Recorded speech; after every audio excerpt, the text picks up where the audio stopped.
Yas Marina, the gorgeous race circuit in Abu Dhabi, the nation's capital of the United Arab Emirates. The perfect location for the season opener of the second ever Formula Regional Middle East Championship. Taylor Barnard is back to become champion. Martini Stenzorn and Tuukka Tappinen are ready to claim glory. And MP Motorsport are starting on the back foot with logistics issues. Plus, Red Bull youngster Arvid Lindblad is ready to prepare for his upcoming Formula 3 assault.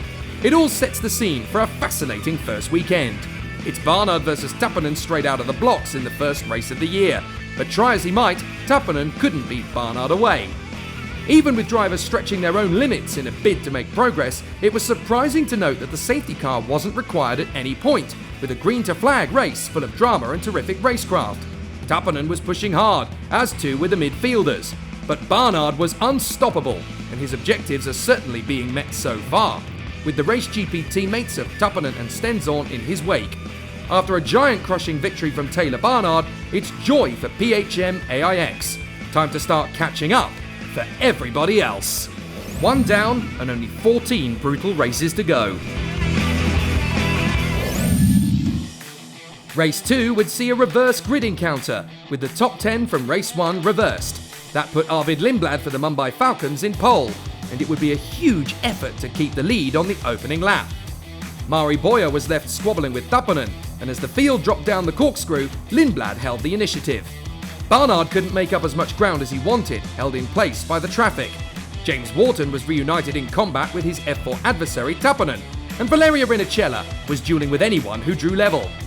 After a tough race from front to back and some good performances throughout the field, Red Bull's Arvid Lindblad proved invincible, and his frustrating lack of pace in qualifying was at least rewarded with a Race 2 victory ahead of Zachary David, who would cross the line ahead of the Norwegian ace Stenzorn. And with a second podium for him, it's proof again it's more about what you do when you don't win than when you do.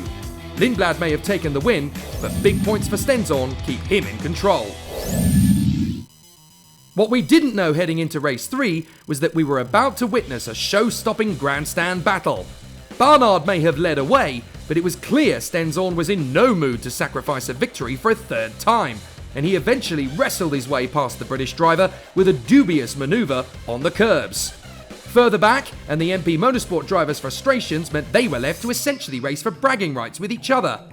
But Stenzorn had been able to pull away and claim the win on the road. But, with his move finally proving to be illegal, he would be demoted to second ahead of Ugo Ugachukwu, which gave Taylor Barnard back the victory and heading into round 2, the lead of the championship. It's a bit of a relief for PHM AIX, but it's clear there's more hard work to come in the title battle. It's not going to be an easy fight, with 6 points lead over Stenzorn and 16 over Tappinen, with Lindblad and Boyer still close behind.